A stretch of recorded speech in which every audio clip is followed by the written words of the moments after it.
Hey, what's up guys? Aden and Kiefer here. I'm filling in today for Kris Keefer. Roles have changed. He's behind the camera. I'm behind the bike. And this is the 2026 KX250F. That's good. That's a good one. That was pretty good, huh? There's no F, but I mean, it's just KX250 now. Okay. They dropped the F a while ago. All right. We are here at Glen Helen Raceway. I'm in behind the camera, but we're going to fill in with my kid here. I'll interject at times, but intro today, nothing has changed on this bike. Nope. Not one thing besides BNG, but that stands for blue new graphic, not bold. New graphic, looks really good. I like it. I think it does look good, yeah. I never thought a little blue would look good with green. Yeah, it does. I think a little blue accents lined into the seat would look pretty sick. Yeah, like kind of just right here. Yep. Yeah. All right, so Aden, you've been on Kawasaki's for 2 years. Look at, let's not completely blow Kawasaki here, okay? Because we know that you ride a little bit for Team Green here, and but guys looking to get a 250 4-stroke. Let's just start with the engine package. Okay. What is it like to ride the Kawasaki engine? Look at, and you're what, 150 pounds? Yeah, 150 pounds with gear. I have no idea, but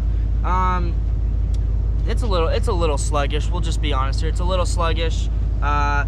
It's almost like it feels choked up a little bit in ways. Yep. But obviously Cha works at Cowie. Put a map in. There. He's sitting over there. Yep, that's Cha. Was he Bradshaw's mechanic? He was Bradshaw's mechanic. Bradshaw's mechanic. Put a map in it. Really freed the engine up. Less engine braking, a little bit more torque to it. But right out of the box, it just feels a little choked up. So what he's talking about choked up is low end torque. Yeah. Not as much as a Yamaha YZ250F or even a Honda CRF 250R where it has more RPM response. And that is right here in this muffler. And you can slot off that airbox, Aiden, which show them. This is really closed off, right? And don't mind the dirt. It's Glen Helen. We just rode. So a lot different than the older style airbox, which you need airflow to make power. So twin air power flow kit, and we prefer a pro circuit muffler. Yep. Helps this bike out a lot. As far as like, can you run third gear in corners on this, or do you have to downshift? No, I got to downshift a second. So us fat old guys right here basically would have to run second gear. We do, going off of the gearing of the engine, we prefer a 51 or a 52. Yep, we just recently started going to a 52 to give it a little bit more snap.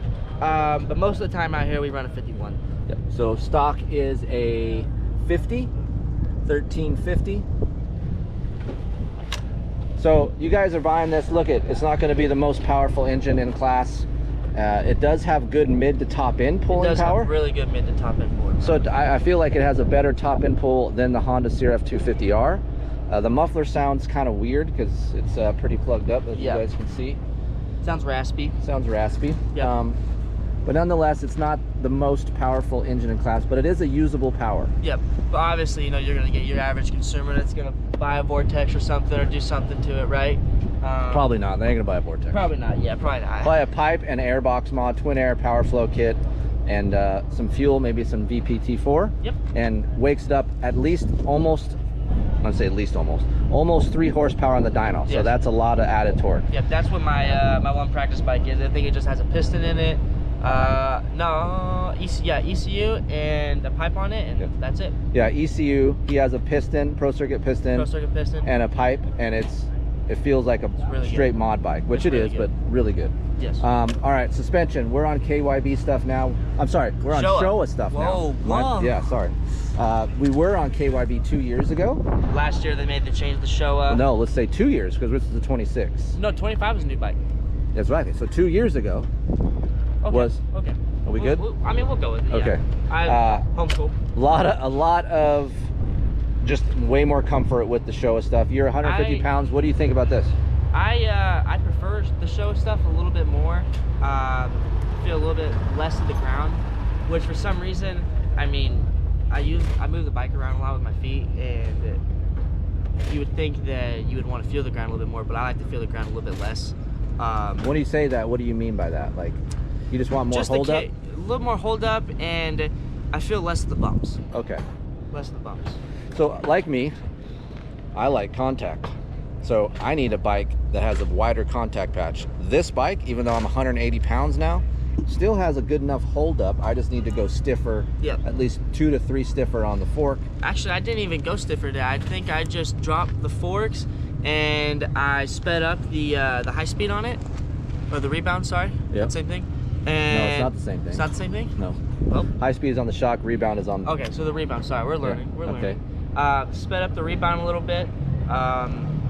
So here at Glen Helen, just so Aiden can explain, fast, look at, I mean, it's dry. It's not close. There's ain't no one riding it because it's completely smoked.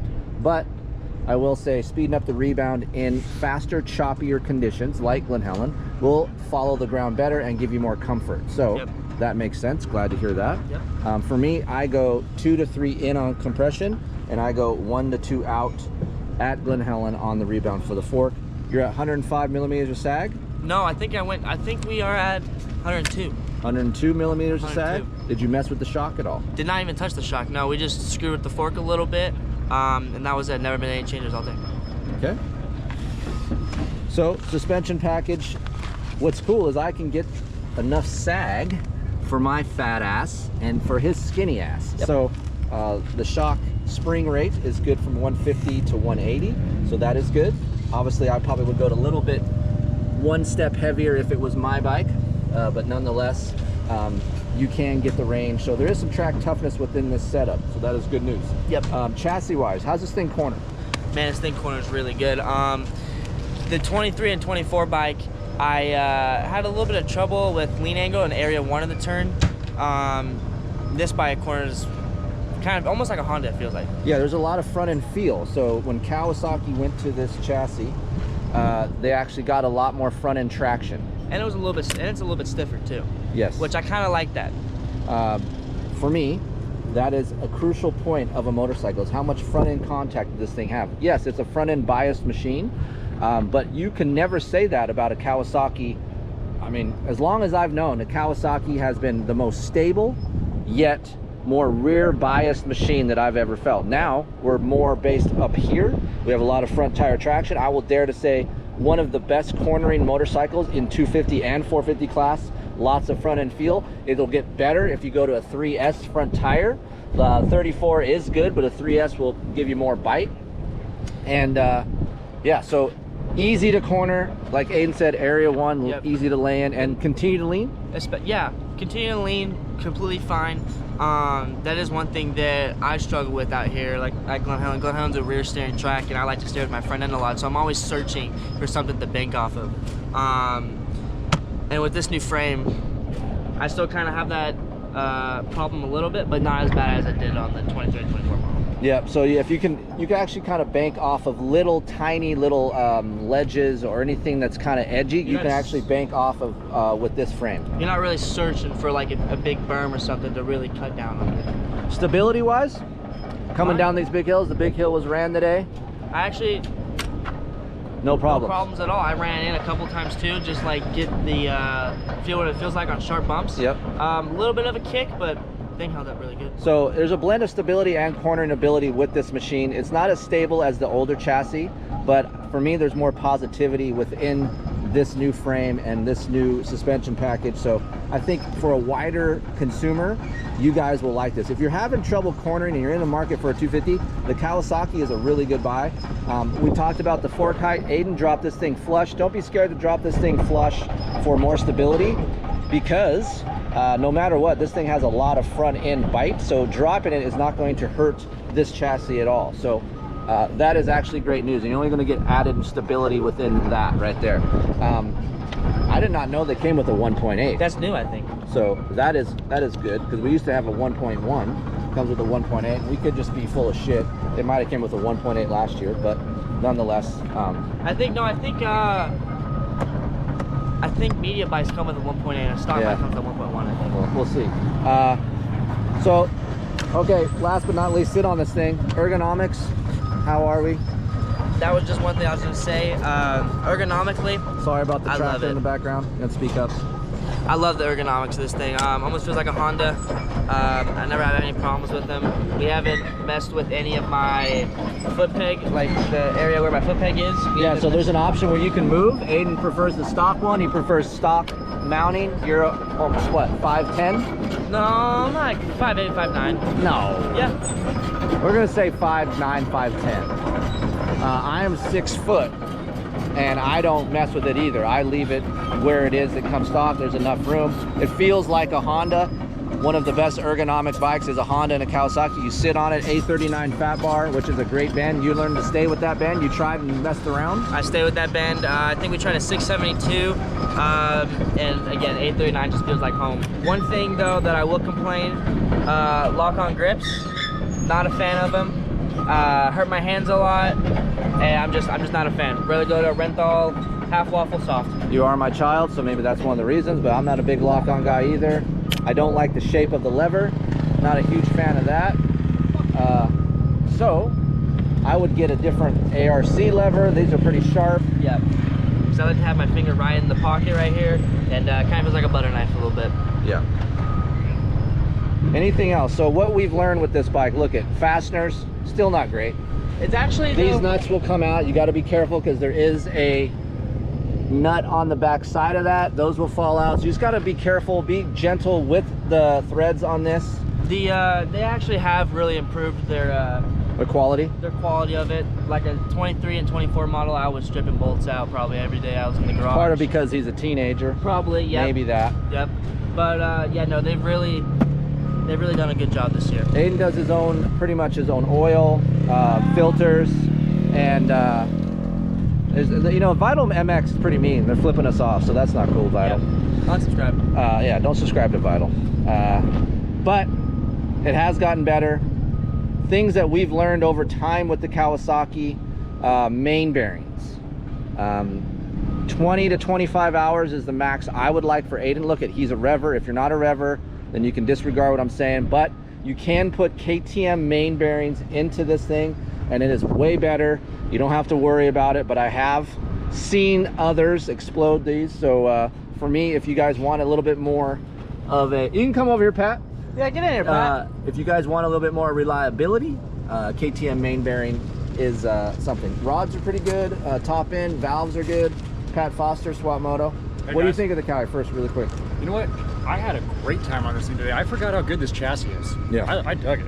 So a good front and cornering bite, right? A good, you know what? That's why I said that in my video. Like going into corners, standing up, leaning in, it's amazing how good it tracks. Yeah. I was pumped on it. There's a nice blend of stability and front end corner. I think Pat and I are similar. We're older. We like to steer off our front end. We do. So if I don't have that front end traction, I'm lost. Yeah. Some of us aren't wild childs like this guy right Yeah.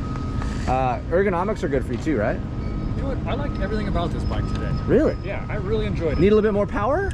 Yeah, but you know what? Pro Circuit brought out that their bike. They opened up a few things, and it was amazing how much power it added. Right? It Just by the little mods they had to. Yeah, piston, airbox, like we talked about earlier in this video. Just a few things. Actually not that expensive to put a piston in it, and the compression only goes up, I think, 14.1 to 14.6. Is that 14.0 to 14.6? 14.0 to 14.6. So you probably can still run pump fuel, so that is nice. And put a system on there, which you probably will do already because this thing is choked up. Yep. And then a twin air power flow, and you're good to go. We're in. You can ride just like Lil Keefer. Yeah, well, I don't know about that one. Just like Lil Keefer. you can check out swapmotolive.com. You can check out Pat. If there is one guy, and I will vouch for Pat, there is one guy you guys should listen to. That's this guy right here. So if it's not me, Pat does a good job speaking. He tells the truth, and he does a great job. So good job, Don, for retaining Pat. Love you guys. Love you, Pat. But yeah, that wraps it up for 2026 KX250. Any questions? Who do you reach out to? Chris at keeferingtesting.com, or if you're a 19-year-old kid and you get made fun of by your parents and you get shit all the time. Yep. Aden at keeferingtesting.com. ADEN at keeferinctesting.com. Yeah, let me do it for you now. We're happy to what? If you're a 49-year-old man, you got the hematoma. Hematoma. You like to wear FXR gear. Yeah. Hit up Chris at keeferingtesting.com. That's right. Any questions, we're happy to help you guys. That's why we built this thing. Hit me up if you have any questions. There's we got a lot of time on this bike. I would say out of all the bikes we ride, Aden rides a shit ton on this bike, and we know a lot about it, from durability to what breaks to what doesn't to what's good. The wheels are actually really good. We use stock wheels, so that is a plus. And Works Connection does have a better foot peg mount that they're coming out with. By the time you guys see this, that'll be out. And this mount does get a little bit sloppy where the pin is at. So going to an aftermarket mount really helps the slop. And one thing I didn't talk about really quick before we leave here, vibration. You think this thing vibrates more than other bikes? You've ridden the Honda over here recently? No, I actually thought this is one of the less bikes that vibrates, honestly. Yeah, it does vibrate less than a Honda CRF250R. Yep. All right, wraps it up. Later, guys. So what do you say before we leave? Like, comment, share, subscribe, turn those post notifications on. We are one of those people. I can't believe I just said that. Yep. And later, guys. See ya.